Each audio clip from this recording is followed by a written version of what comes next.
Mucho me has preguntado acerca de mis maestros, mis mentores, de quién aprendo. Bien, hoy tengo el honor de entrevistar a mi maestro, guía espiritual, Tony Karam, y vine a la Ciudad de México a entrevistarlo aquí en Casa Tíbet, y es donde nos encontramos, un recinto donde la calma impera, donde la vibración es muy alta, la energía se siente por todas partes, y me va a dar mucho gusto compartirte las preguntas tan interesantes que le hice a mi maestro Tony Karam aquí en la Casa del Tíbet. Entre ellos vamos a ver cómo meditar, recomendación para los jóvenes, vamos a hablar acerca de incluso superpoderes, vamos a hablar también acerca de dónde estamos ahora como sociedad y sobre todo una perspectiva espiritual amplia para que conozcas mucho más acerca de dónde viene toda la filosofía que vemos en la parte del cuarto pilar espiritual aquí en GS. Así que esto es filosofía en tiempos de no filosofía, un tiempo en donde desafortunadamente la única filosofía es no tener ninguna filosofía. Esto es Forjando a Cero, esto es Nación GS, y por favor acompáñame a ver la siguiente entrevista que te va a gustar muchísimo y toma lápiz y papel porque hay mucho valor. Bien, bienvenido. Esto es Filosofía en tiempos de no filosofía, filosofía en tiempos donde desafortunadamente la única filosofía es no tener ninguna. Me has preguntado mucho acerca de mis maestros, de quién aprendo, de dónde saco todo lo que estoy diciendo constantemente. Bueno, pues hoy tengo el placer y el honor de presentarte a uno de mis maestros. Tony Karam es mi maestro guía espiritual, es una persona que ha cambiado e impactado mi vida en todos los aspectos, es un ejemplo a seguir. Necesitamos mucha gente más así, una persona muy educada en el tema que domina, que es el budismo tibetano. Él es fundador de la Casa Tíbet, México, Latinoamérica y bueno, de toda habla hispana. Entonces, si quieres saber más acerca de Tony, hoy tenemos como invitado a Tony y vamos a hablar más acerca de quién es como persona y de tantas cosas que he aprendido de él, que bueno, pues ahora va a tocar que escuches todas estas cosas que nos tiene que compartir, nos tiene que decir. Recuerda inscribirte en el canal, suscríbete aquí abajo, activa la campana de notificaciones, voy a estar subiendo más entrevistas y bueno, pues coméntanos, déjanos un timestamp, déjanos una marca de tiempo indicándonos qué fue lo que más te gustó de esta entrevista, qué momento te gustó más y sobre todo, si quieres también como en comillas alguna frase o algo que te lleves de mi maestro, por favor también compártenos. Suscríbete también a Casa Tíbet y vamos a hablar acerca de cómo puedes exponerte más a todo este tipo de filosofías, que es urgente que nos empapemos de más sabiduría porque estamos en un momento decisivo en nuestra comunidad, en nuestra sociedad y bueno, pues qué mejor que empezar esta serie de entrevistas con una persona que yo admiro, respeto mucho y que me da un increíble gusto tenerte aquí. Gracias, Tony, bienvenido. Igualmente, Jerry, un gusto estar aquí contigo, en tu canal, con tu público. Muchas gracias, Tony. Por favor, háblanos, ¿quién es Tony Karam? ¿Quién es Tony Karam como persona? ¿Cómo encontraste tu pasión? Estamos en un momento en el cual todos estamos buscando qué nos apasiona, ¿no? Porque estamos haciendo a veces cosas que ni siquiera disfrutamos, claro, que no nos gusta hacer y nada más pues a cambio de un cheque o de ciertas cosas que a veces hay gente que ni siquiera quiere hacer lo que está haciendo.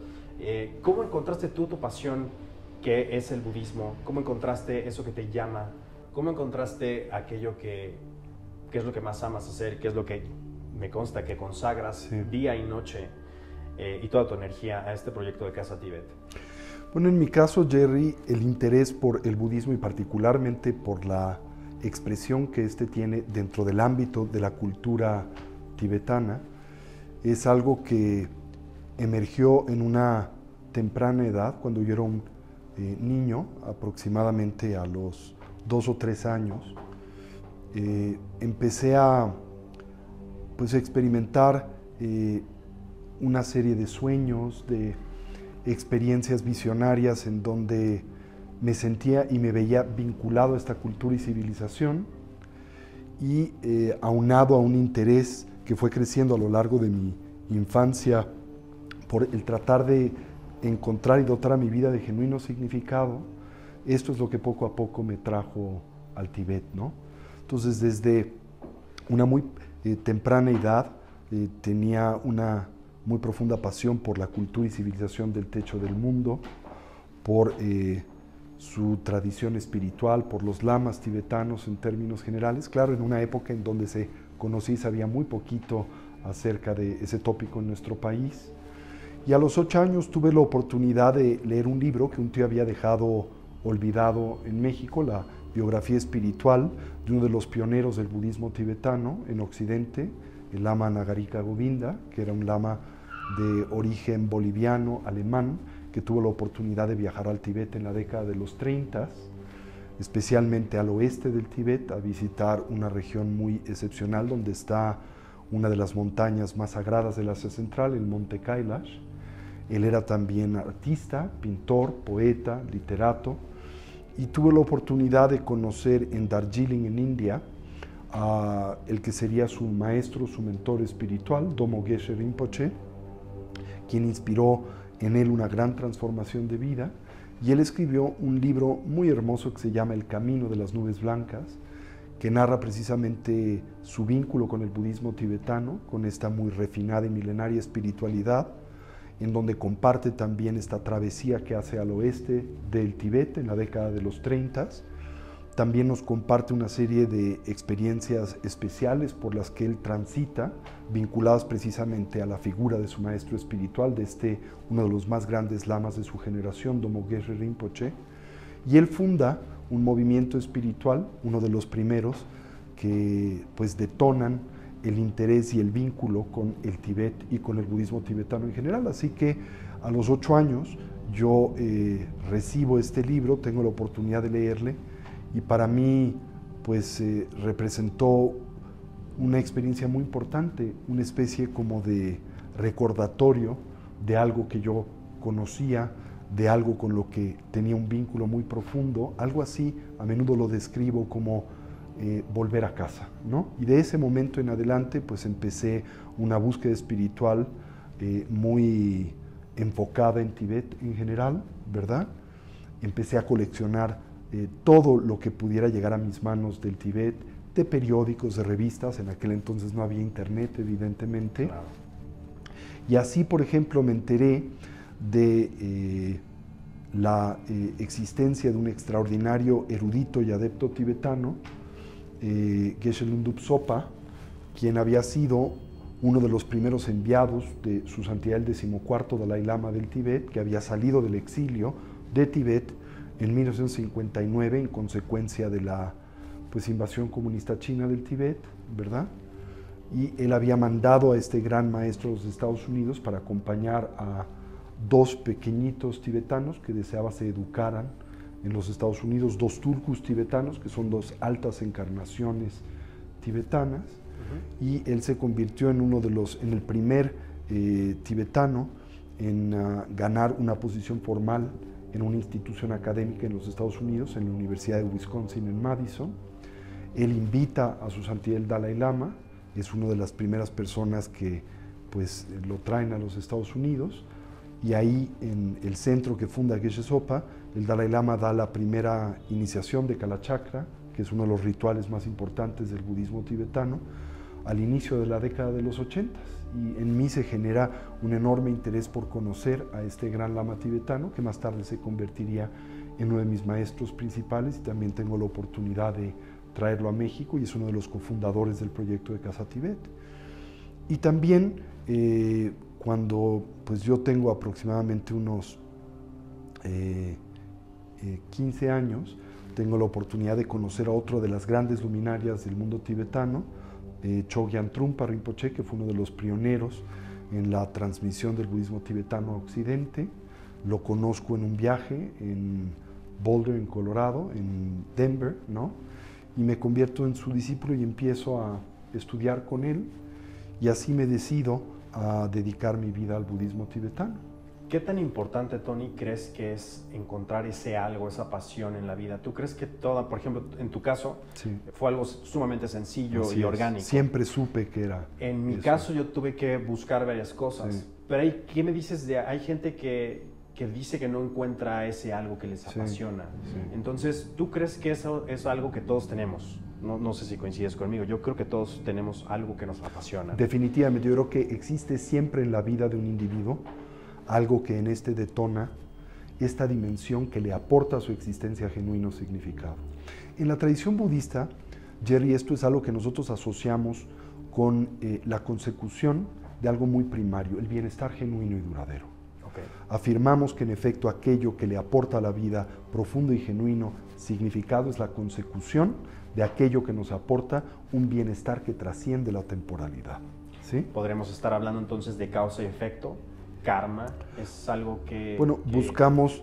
¿Tiene que ver con...? Tiene que ver con esto. Yo creo que todos tenemos o compartimos algo en común, todos los seres humanos en términos generales, y podría afirmar toda forma de vida, no solamente la humana, aspira a un logro que le aporte bienestar genuino y le permita trascender la experiencia del dolor y el sufrimiento que naturalmente plaga no solo a nuestra vida, sino a toda forma de vida, ¿no? ¿Alguna recomendación para encontrar esto? Para quienes no es tan fácil. Bueno, yo creo que lo primero es que tenemos que tener en cuenta que esto es algo que nosotros no podemos hallar meramente en el placer hedónico. Claro. El que nosotros derivamos, por ejemplo, no sé, del nombre, la fama, el reconocimiento, el poder, la influencia, los recursos económicos. No quiero por esto decir que estos no sean importantes o significativos, pero de ellos tan solo podemos derivar placer temporal y relativo. Claro. Esto es el placer que estos nos aportan, depende del contacto de nuestras bases sensoriales con esos particulares estímulos. Y cuando estos estímulos terminan, cambian o desaparecen, evidentemente el efecto que en nosotros producen también cesa, ¿no? Claro. Y surge en la persona un sentido de pues decepción Vacío. o un vacío vinculado precisamente a el fin de ese estímulo.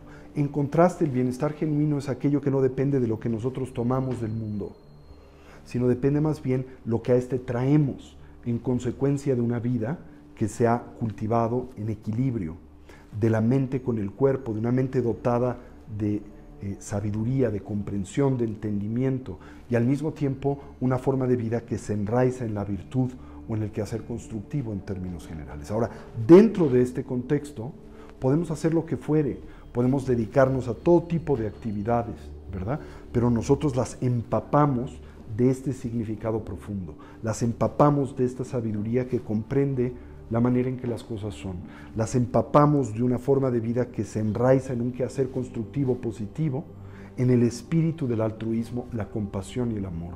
Y cuando nosotros enriquecemos a nuestra vida de esta manera, evidentemente las empresas que llevamos a cabo, las que fueren, cobran un significado alternativo mucho más profundo, de mayor proyección, ¿verdad?, en el tiempo y en el espacio, y nos brindan una satisfacción genuina, ¿verdad? Sabe distinto, ¿no? Así es. Es diferente, En puede efecto. ser algo no tan significativo para términos, por ejemplo, materiales. Así es. Sin embargo, dotarte de mucha felicidad, ¿no? Así es, porque en realidad el bienestar genuino no depende tanto de lo que haces, sino de cómo lo haces. ¿Cómo lo haces? ¿Sí? Claro, claro. Con qué tipo de mentalidad te vinculas y relacionas con cualquier tipo de actividad. Sí, ¿de dónde viene? Así es. Porque, por ejemplo, ahora no sé, ¿cuál es tu opinión? Nos ven muchos jóvenes, Sí. Y cada vez están más en búsqueda, ¿no? Eso es algo que me da mucho gusto, tener el gusto de poder impactar tantas vidas. Y una de las preguntas que más surge es esa, ¿no? ¿Cómo encontrar tu pasión? Ahora, en la juventud, más hoy en día veo que hay mucha perdición, ¿no? ¿Tienes algún consejo que le quieras dar a los jóvenes para no dejarse deslumbrar Sí. por tantas cosas y tantos mensajes que hay del condicionamiento de tienes que hacer esto, si no, no vales la pena, o no, tu vida no vale? Yo creo que algo que les digas, que no se dejen guiar como Claro. por espejos, ¿no? ¿Cuál es tu opinión? En primera pregunta sería, ¿cuál es tu opinión acerca de la juventud de hoy en día? Y dos, ¿qué podrías tú recomendarles con toda la sabiduría que ya tienes? Bueno, yo creo que en efecto hoy vivimos un momento muy complejo en consecuencia del hecho de que nuestra civilización es una profundamente moneteizada y materializada. Uh-huh. En la misma, en esencia, se nos vende la concepción del que el bienestar genuino es uno que el individuo puede obtener a través de lo que compra o tiene, en lugar a través de lo que es. Yo creo que ese es un espejismo terrible. El dinero, la fama, el reconocimiento, el poder, la influencia, en el mejor de los escenarios, tan solo es capaz de aportarnos placer temporal y relativo, pero no uno profundo, genuino y duradero. Claro. Esta es una condición que solamente se obtiene a través del desarrollo y la madurez interna espiritual, ¿verdad? No a través de lo que compras, no a través de lo que vistes, no a través del nombre que generas para tu persona o la reputación. Y el problema es que creo que, dado el hecho de que vivimos hoy en día en una sociedad de consumo exacerbada, pues precisamente todos los valores que esa sociedad a nosotros nos vende, nos presenta, están vinculados con el consumo, ¿verdad? Claro. De todo tipo de bienes materiales, o se vende la noción de que tu vida tiene valor si eres un influenciador, un influencer, si eres famoso, si tienes reconocimiento.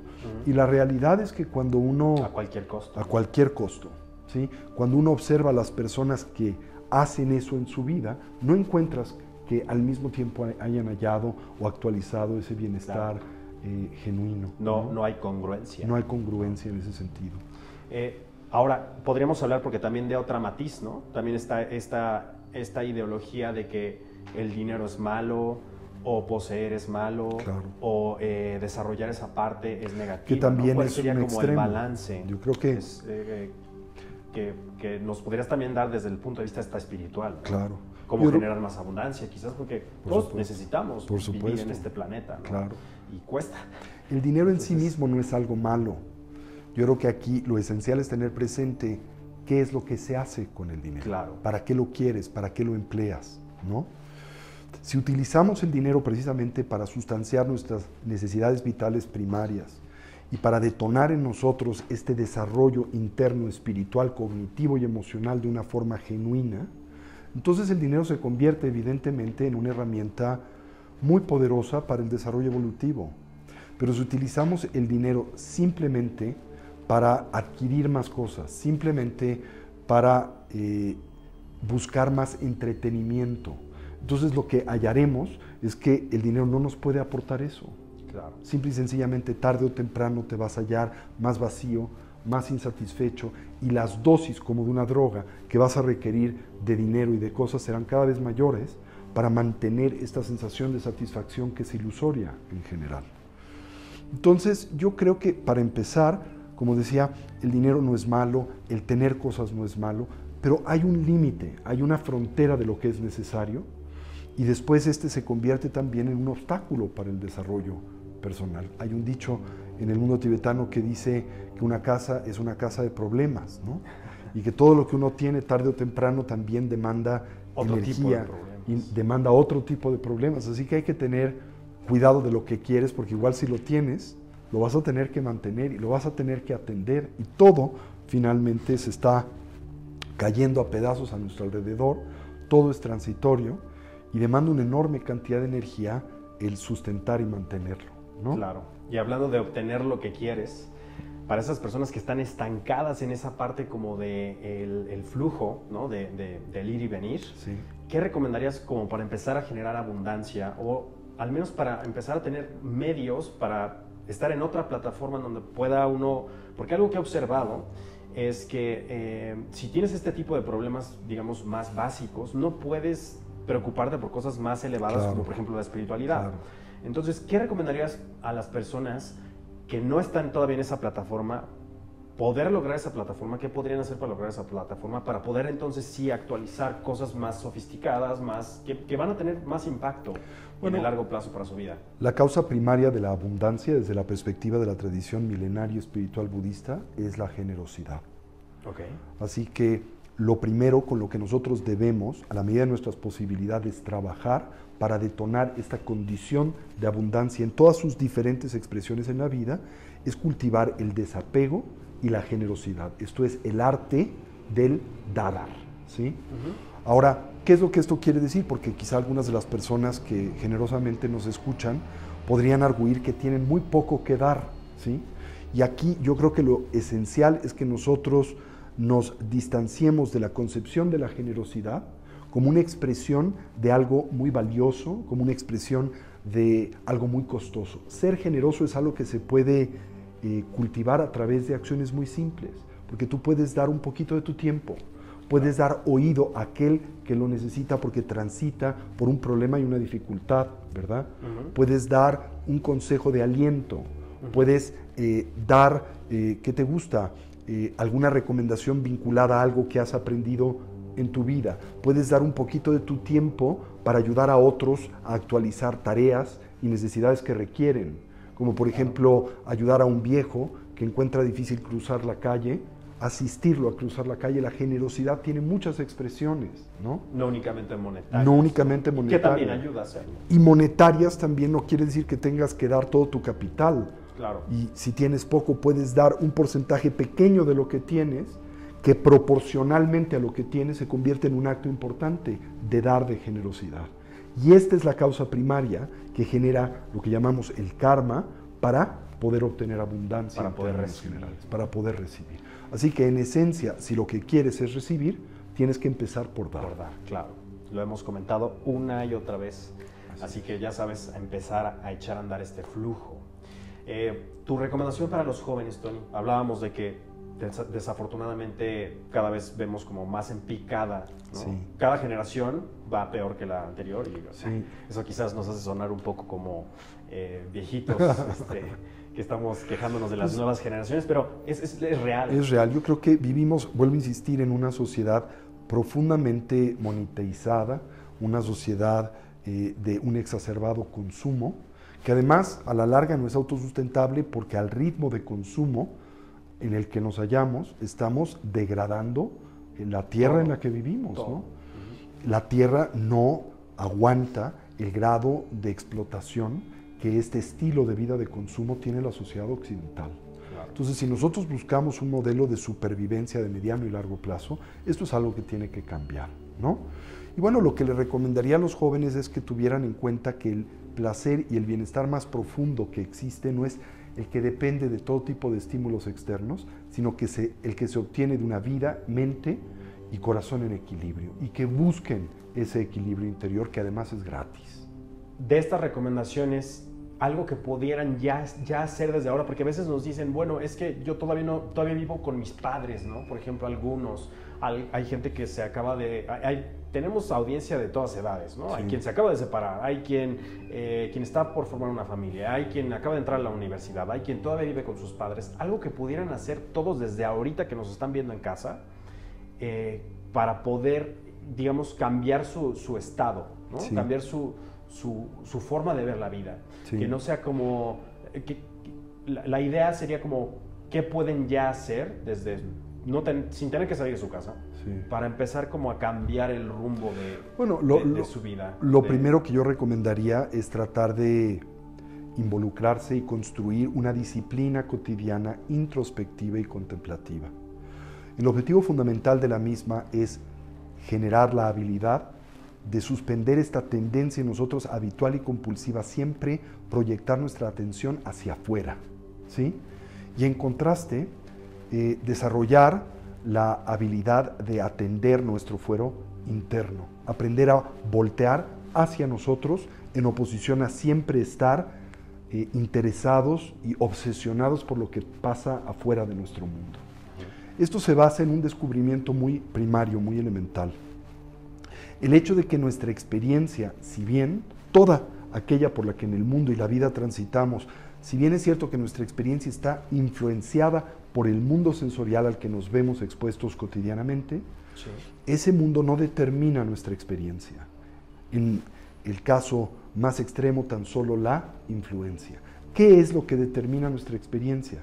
Que finalmente es el medio a través del cual nosotros interactuamos con el mundo y lo interpretamos. Es la mente, es la conciencia.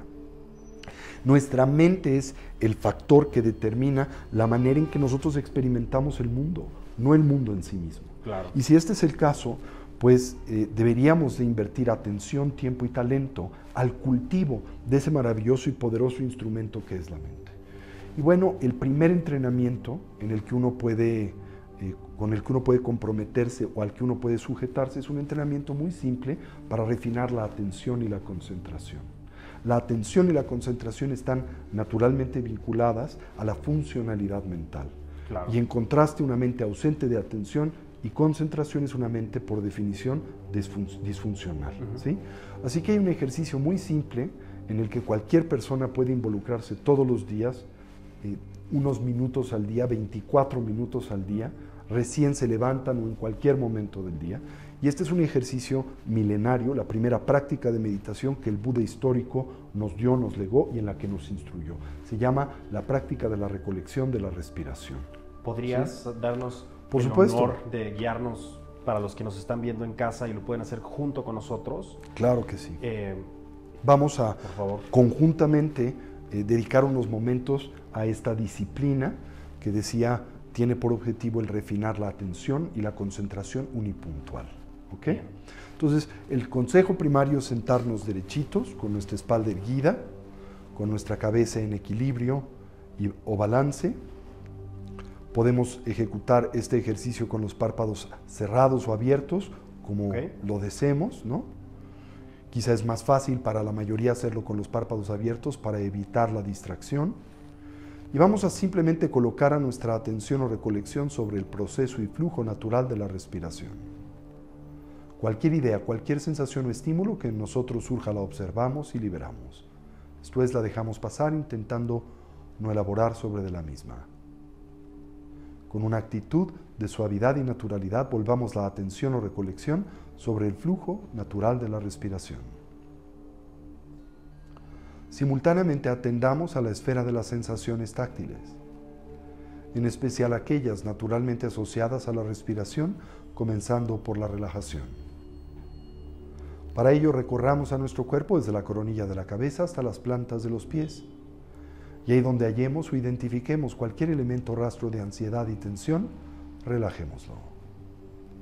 Si se nos facilita y como un medio hábil al inhalar, imaginemos en nosotros penetra luz y claridad.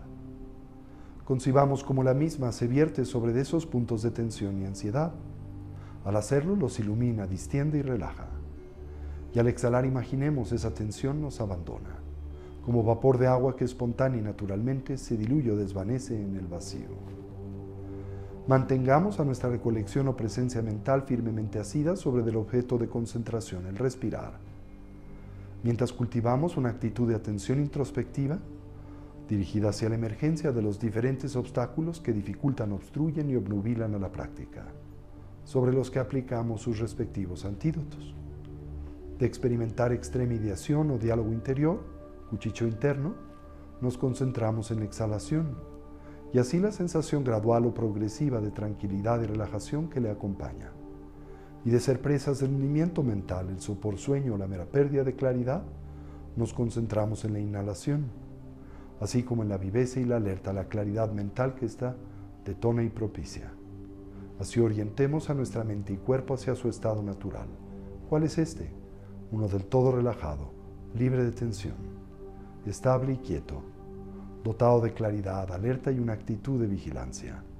Mientras atendemos a la respiración, sin aferramiento, esto es sin constricción y simultáneamente sin distracción. Con esta instrucción presente en silencio y por unos minutos, simplemente aboquémonos a este ejercicio de meditación o introspección.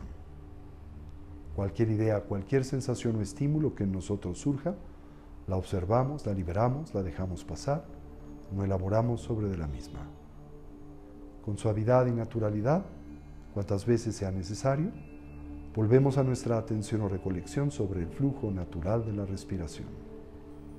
De experimentar extremidiación, nos concentramos en la exhalación. La sensación gradual o progresiva de tranquilidad y relajación que le acompaña. Y de ser presas del hundimiento mental, el sopor, el sueño, la pérdida de claridad, nos concentramos en la inhalación.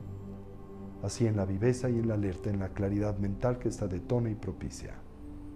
Orientemos a nuestra mente y cuerpo hacia su estado natural, del todo relajado, libre de tensión, estable y quieto, dotado de claridad, alerta y una actitud de vigilancia. Mientras atendemos a la respiración, sin aferramiento o constricción y simultáneamente sin distracción. Hagamos esto en silencio por unos minutos.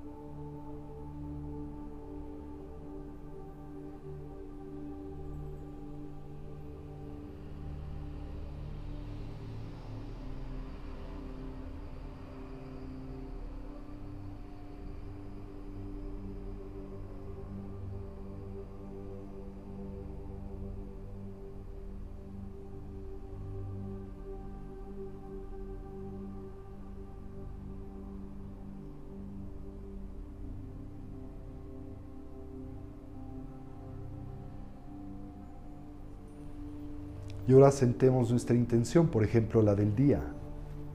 ¿Qué es lo que deseamos hacer en el mismo? Como en este, deseamos aprender nuevos métodos y medios, a través de los cuales podamos ser tanto de mayor beneficio a nosotros, como en especial, de mayor auxilio a los que nos rodean. Y con esta intención y con esta motivación en nosotros presente, comencemos cualquier actividad en este momento o a lo largo del día. Y así volvamos a nuestra atención a este espacio y lugar. Muchas Esta gracias, es una Tony. técnica muy simple de meditación, diseñada para el cultivo y el reforzamiento de la atención y la concentración. La atención y la concentración son variables indispensables para aportarle a la mente poder y funcionalidad, de tal manera que tengamos un instrumento eficaz que podamos aprovechar para cualquier tipo de actividad, para cualquier tipo de empresa, para cualquier tipo de actividad en términos generales. Y bueno, no es difícil de ejecutar, es algo que la gente puede hacer todos los días y va a aportarles un beneficio significativo. ¿Alguna hora en particular para hacerlo? Recién te levantas como la primera actividad que llevas a cabo en el día o antes de ir a dormir. O las dos, mejor, ¿no? O las dos mejor. ¿Algún tiempo mínimo para 24 empezar? minutos. Mínimo para Mínimo, empezar. así Ok, es. para que empiece a tener efecto. En efecto. ¿Podrías hablarnos? Hay una crisis de atención, definitivamente, Así ¿no? es. Con tantos teléfonos, tantas cosas, celulares, móviles, videos y tanta estimulación, no tenemos tanta atención. Así es. Esto es para refinar la atención, como comentabas. Así es. ¿Qué crees? ¿Hacia dónde crees que está yendo todo esto? ¿Y qué podemos hacer para revertir el daño? Y es como un superpoder hoy en día poderse concentrar en Así algo. es, en efecto. Algunas sugerencias, además de obviamente esta práctica. Bueno, estar tengas. alerta de todas las variables y estímulos que comúnmente secuestran nuestra atención. Y el punto es hacer un esfuerzo, aunque sea primario en nuestras vidas, por no dejarnos secuestrar por esos estímulos y por esos distractivos en términos generales. Por ejemplo, las ideas o los pensamientos en sí mismos no son problema. El problema es la identificación. Es cuando te dejas llevar por estos, te arrastran y bueno, te conducen a un estado de inercialidad y de inconsciencia sobre el que tienes muy poca injerencia. O La peor idea aún. es que en todo momento en tu vida estés alerta, atento y hagas todo dotado de atención y propósito, a propósito, en lugar de hacer todo en inercia y en piloto automático. Esa es la idea. Claro, es como en lugar de dejarte llevar por la historia y la Así es. visceralidad y todo, porque puede hacer tu día miserable. Así es. Un simple estímulo, ¿no? En Entonces, eso es algo importante y sin duda cultivar la atención es algo que te va a traer beneficios en todas las áreas. Te va a hacer más productivo incluso, vas Así a poder es. hacer más en menos. Más cosas en menos tiempo y te va a ayudar a mantener tu energía vital, Claro. presente. Todo eso es muy importante. Bueno, hablábamos de superpoderes, ¿no? De la atención. Hay muchas leyendas, muchas historias, muchas cosas alrededor de los superpoderes. Vaya, mucha en la Segunda Guerra Mundial, en la Primera Guerra Mundial y me imagino que mucho antes también, se hacía toda una viajes, ¿no? De varias civilizaciones y varios emperadores y también dirigentes, incluso militares, al Tíbet, a averiguar acerca de todos estos superpoderes que se dice que se tienen en los monjes tibetanos. El Tíbet siempre ha sido ¿Qué nos como... puedes hablar de este Claro. misticismo que hay alrededor? El Tíbet siempre ha sido objeto de muchas leyendas y de muchas fantasías, pero lo que es cierto es que en el Tíbet se resguardó milenariamente una tecnología mental excepcional, naturalmente vinculada a la civilización clásica budista, que desapareció de la India, consecuente primariamente del advenimiento del Islam y la devastación que pues, él mismo ejerció sobre la civilización budista en India, que tuvo afortunadamente la oportunidad de expandirse y arribar a otras latitudes, entre ellas a la meseta tibetana, que en consecuencia de su geografía, sus grandes montañas, pudo herméticamente preservar esa cultura espiritual hasta la época contemporánea, ¿no?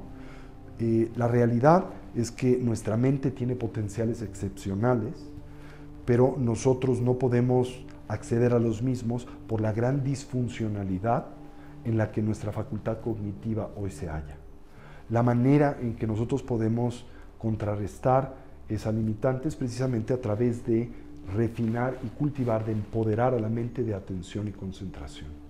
Y cuando la mente arriba a una dimensión de hiper refinada atención y concentración, de forma espontánea y natural, estas facultades paranormales se manifiestan en la persona. ¿Podrías hablarnos de algunas? Como por ejemplo la capacidad de escuchar a distancia, la telepatía, la telequinesis, la capacidad de mover objetos a distancia, la levitación, la capacidad de acceder a diferentes planos y dimensiones de experiencia y de existencia, la capacidad de manipular el mundo material, como alguien puede manipular los sueños, ¿verdad?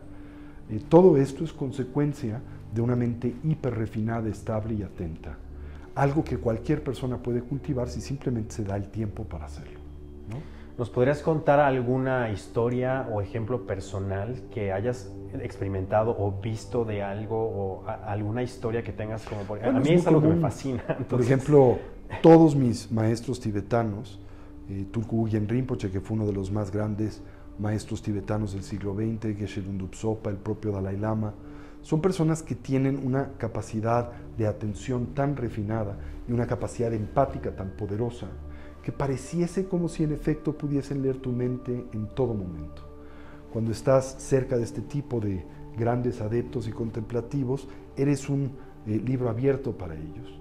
Pareciese como si no tuvieras que inclusive externalizar una pregunta o cuestionamiento cuando ellos ya la atienden, ¿no? Uh-huh. Y esto es algo que es consecuente de ese tipo de entrenamiento mental, ¿no?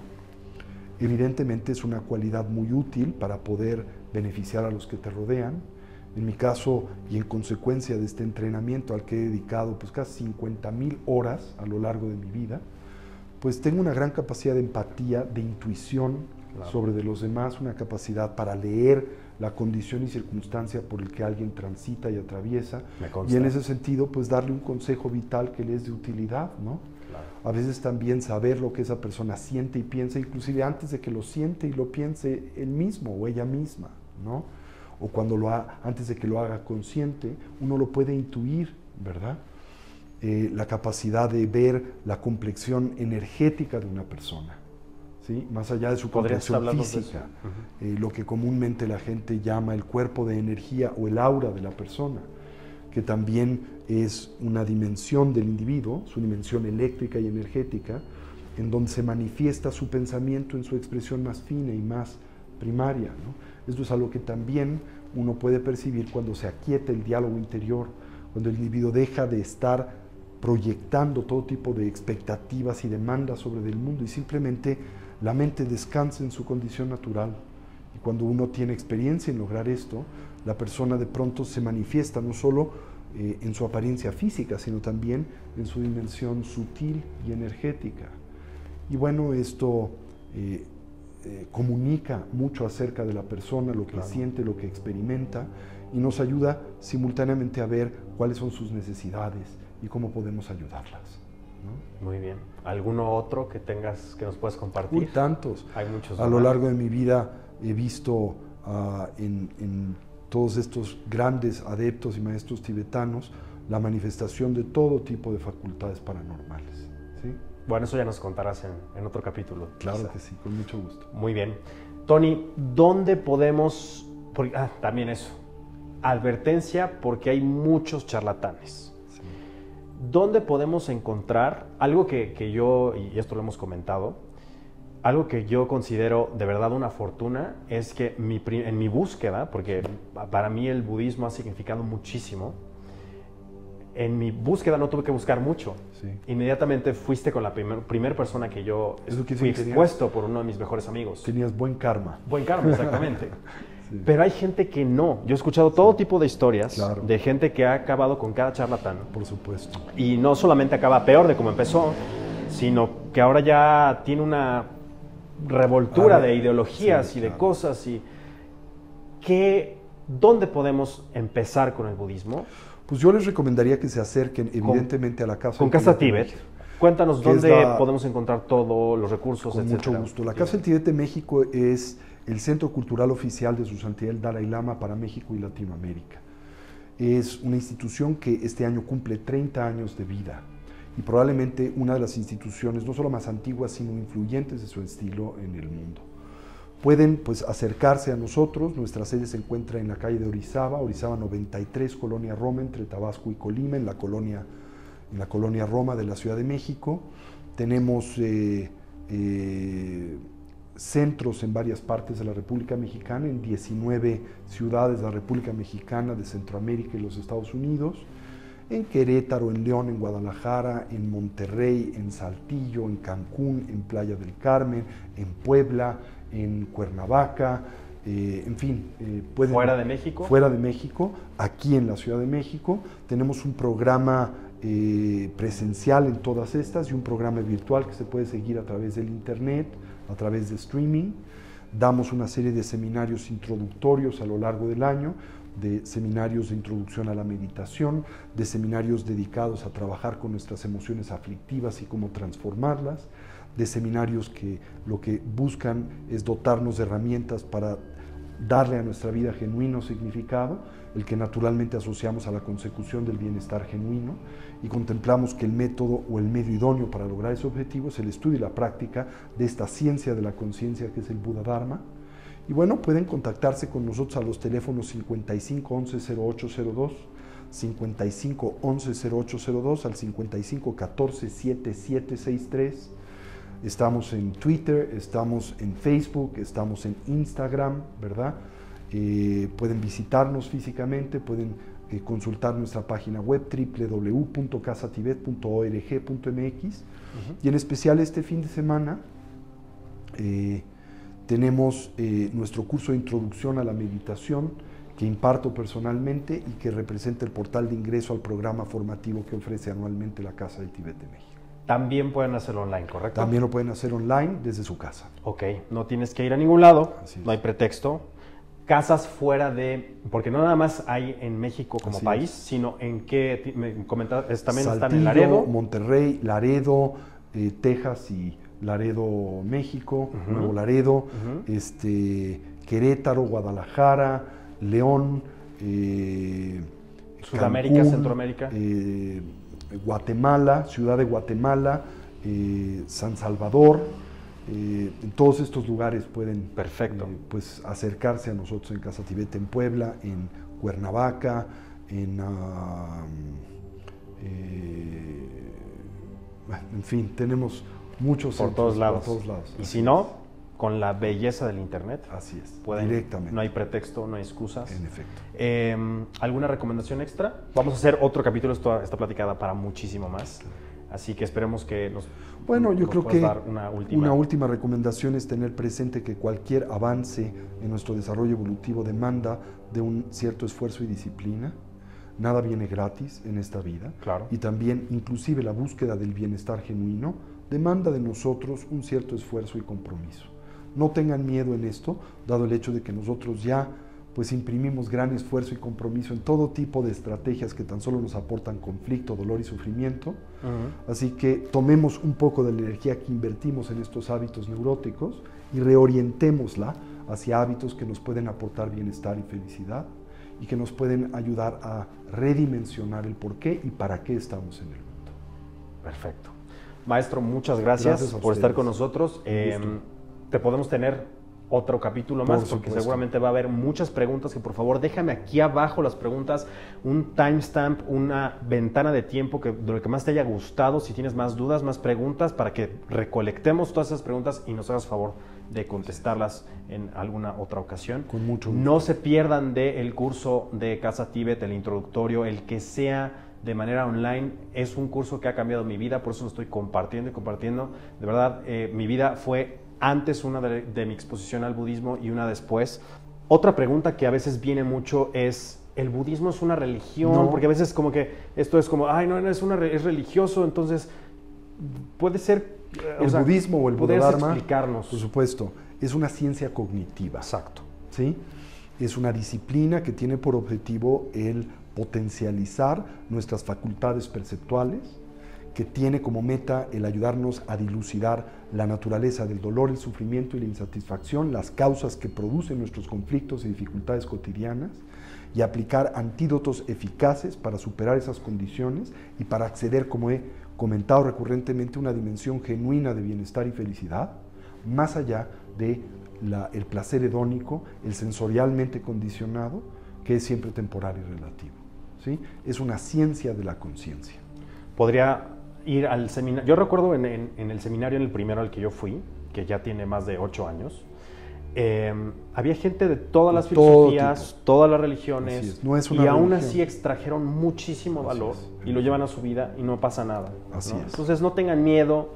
No, es muy importante eso, ¿no? Que no, como quitarle la parte como que no se acerquen con y, temores. Entonces, yo creo que como dice Tony también, siempre estamos en búsquedas y estamos en búsquedas que no traen nada bueno a nuestra vida, al contrario, traen más problemas y pues no perdemos nada con canalizar un poco de esa energía para algo que realmente sea constructivo. Y ¿cuántas veces no has probado tantas cosas que no han servido para nada? Bueno, pues no puedes resolver un problema de la misma manera en que lo creaste.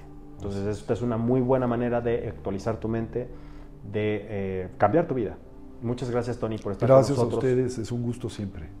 Hasta pronto. Hasta luego.